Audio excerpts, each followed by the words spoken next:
মূলত সে আমাকে ব্ল্যাকমেইল করে বিয়েটা করছে। আমি যখন স্কুলে পড়তাম তখন থেকে সে আমার নাম্বারটা নিয়ে আমাকে ব্ল্যাকমেইলের শিকার করে তার সাথে সম্পর্কতে সে বাধ্য করে, লিপ্ত করে আরকি বিভিন্নভাবে। মরিয়ম আক্তার। আমার স্বামী আমাকে নির্যাতন করে, মারধর করে বের করে দিছে আমার ননদেরা। সেজন্য আমি মামলা করছি এবং কি সে আমার সাথে মারধর করে বের করে দিয়ে সে লুকায় আছে বর্তমানে। আমার সাথে সমস্ত সম্পর্ক মানে বিচ্ছিন্ন করার।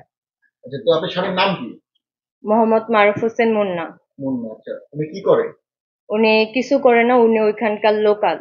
আচ্ছা, তো এরকম কতদিন আগে আপনাকে মারধর করে বের করে দিয়েছে? প্রায় ৩ বছর ধরেই, তার বিয়ের পর থেকে ৩ বছর ধরে খুবই মারধর আমার উপরে। যখন থেকে জানতে পারছে আমার হাজবেন্ডের ফ্যামিলি, আমার ২ ননদ, মরিয়ম আক্তার নিপু, আরিফা আক্তার মেবেন এবং কি তার একটা ফুফু আছে।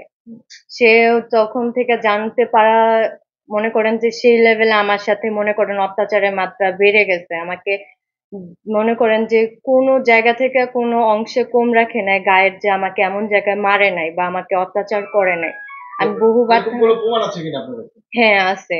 হাতে মুখে বা পায়ে এগুলো দেখানো যাবে, এরকম ডকুমেন্ট আছে? এখন আমি ট্রিটমেন্ট করাইছি ১১ তারিখে মার্চের, এখন নেই। ট্রিটমেন্ট ছবি আছে আরকি আমার কাছে। আচ্ছা, আচ্ছা, তারপরে? তারপরে মনে করেন যে মূলত সে আমাকে ব্ল্যাকমেইল করে বিয়েটা করছে। আমি যখন স্কুলে পড়তাম তখন থেকে সে আমার নাম্বারটা নিয়ে আমাকে ব্ল্যাকমেইলের শিকার করে তার সাথে সম্পর্কতে সে বাধ্য করে, লিপ্ত করে আরকি বিভিন্নভাবে। হ্যাঁ, অন্য কোনো সম্পর্ক? অন্য কোনো সম্পর্ক বলতে সে আস্তে, আস্তে এরকম যখন প্রেমের সম্পর্কটা করে তখন সে আমি যখন ইন্টার পরীক্ষা দিব তখন সে আমার এডমিট কার্ড লুকায়া তার বাসায় আমাকে যাইতে বাধ্য করে।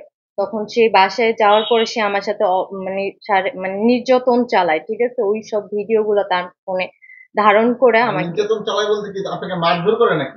মারধর বলতে আমার সাথে শারীরিক সম্পর্ক করে আরকি। সেই ভিডিও এবং কি আমার ছবি এগুলা দেখে আমাকে ব্ল্যাকমেইল করে। যে আমি যদি তাকে বিয়ে না করি, তার সাথে সম্পর্ক না রাখি, এগুলা ফেসবুকে ছেড়ে দিবে, আমার বাসায় যেয়ে বলে দিবে। আমাকে মনে করেন যে আমি ভয়ে এজন্য কারো কাছে কিছু বলি নাই। আমি তো বুঝতে পারিনি আসলে আমার সম্মানের কথা ভেবে আমি এগুলা কিচ্ছু মানে কারো কাছে আমি বলতে পারিনি আরকি। তো আপনি তাকে তো ভালোবাসতেন, সেও তো আপনাকে ভালোবাসতো নাকি? না, আমি প্রথমত তাকে আমি ভালোবাসি নাই। আচ্ছা, তার আচ্ছা। তার ওই চলাফেরা, তার উগ্রতা দেখে আমি ভালোবাসি নাই। সে ভালোবাসতে বাধ্য করছে বিভিন্ন কৌশলে। কারণ সে আমাকে বিভিন্ন ছবি দেখায় ব্ল্যাকমেইলের শিকার আমি। ঠিক আছে? সে আমাকে কাজী অফিস, তারই পরিচিত কাজী দ্বারা আমাকে বিয়ে করাইছে। সে বলছে ৪০ লাখ টাকা হইলেও সে আমাকে বিয়ে করবে। ঠিক আছে? ৩ দিন নিয়ে গেছে। নেওয়ার পর ৪ দিনের দিন বিয়ে করতে পারছে। জোর করেই বিয়েটা করছে সে আমাকে। জোর করে সম্পর্ক করে ৪ঠা ফেব্রুয়ারি, আমার তো বিয়ে হয়েছে এপ্রিলে, ২০২২ এপ্রিলের ২ তারিখে। আর ৪ঠা ফেব্রুয়ারি সে আমার সাথে সর্বশেষ শারীরিক সম্পর্ক করে। জোর করে, এক পর্যায়ে এটা বাধ্য কত করে। সালে? এটা ২০২২ সালেরই আচ্ছা, আচ্ছা। ৪ঠা ফেব্রুয়ারিতে। তো সে আমাকে মিথ্যা কথা কয়ে ব্ল্যাকমেইল করে, মানে এমন কিছু ছিল তার কাছে আমি যাইতে বাধ্য।